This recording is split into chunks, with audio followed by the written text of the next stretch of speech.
Движение открыть разрешаю. В Новый год по новым дорогам поехали.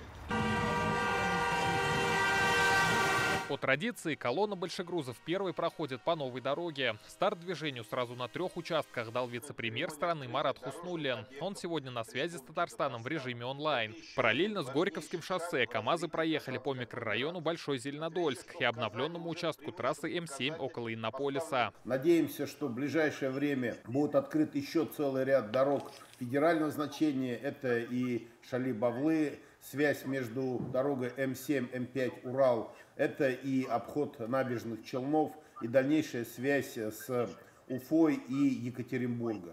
Сегодняшние 3 объекта, они все являются в рамках Казанской агломерации. Татарстан, Казань являются лидерами по вводу жилья, в том числе и благодаря тому, что строятся вот такие дороги, что создает удобство для наших граждан. Горьковское шоссе – один из самых масштабных дорожных проектов Казани за последние годы. Трасса затрагивает интересы порядка 140 тысяч человек, жителей Кировского района, Салават-Купре, поселков Залесный и Юдино. В истории Татарстана вот такой объем, такие решения никогда не были.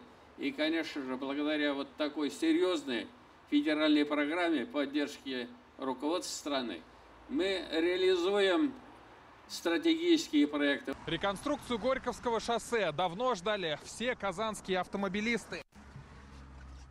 Протяженность обновленного участка больше 11 километров. На всем пути нет ни одного светофора и перекрестка. Другими словами, все для удобства водителей.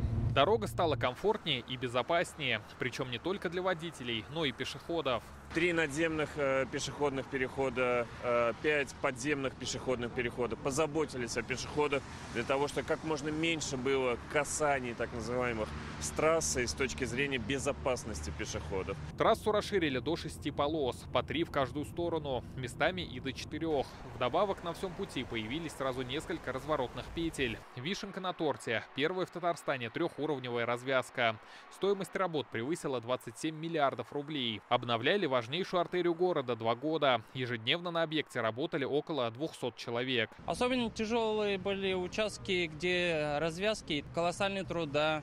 Мы работали с 6 утра до 6 вечера. Шоссе построено в середине 70-х. В последний раз его расширяли перед тысячелетием Казани. После реконструкции пропускная способность увеличилась вдвое, до 11 тысяч машин в час. Я из города часто выезжаю, мне удобно. Трафик улучшился намного. Переходы лучше сейчас стали. Раньше были узкие какие-то, слишком были крутые, а сейчас они широкие, пологие. Сейчас удобнее стало намного.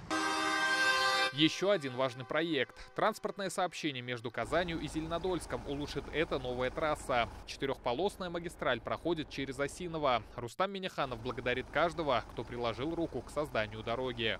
Я дорожник в 3-м поколении. У меня папа, он живет на Щурячем. И сейчас каждый раз едет и просил, Александр Ильич, спасибо, сказал вам. Жить стало легче. Они ездить на дачу могут, возвращаться. Представляете, такое счастье для людей, для пенсионеров. По словам дорожников, новая трасса в Зеленодольском районе обеспечит комплексное развитие территорий. Тот пример, когда инфраструктура опережает жилищное строительство, коммерческое строительство, и мы можем в комфортных условиях абсолютно создавать новые территории, которые позволят расширить возможности и города Казани, и Зеленодольского района.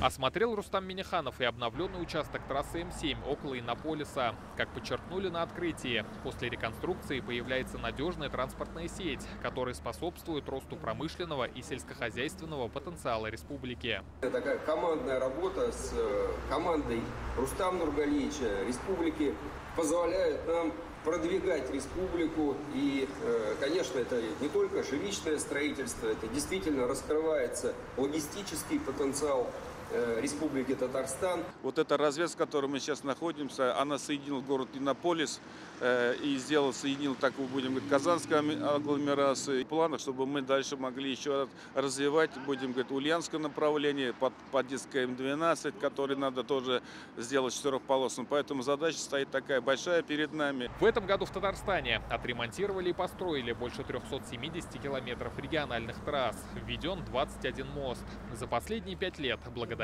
нацпроекту «Безопасные и качественные дороги», в нормативное состояние привели почти 1500 километров магистралей. Рамиль Галиуллин, Алмаз Зайдинов, ТНВ, Казань.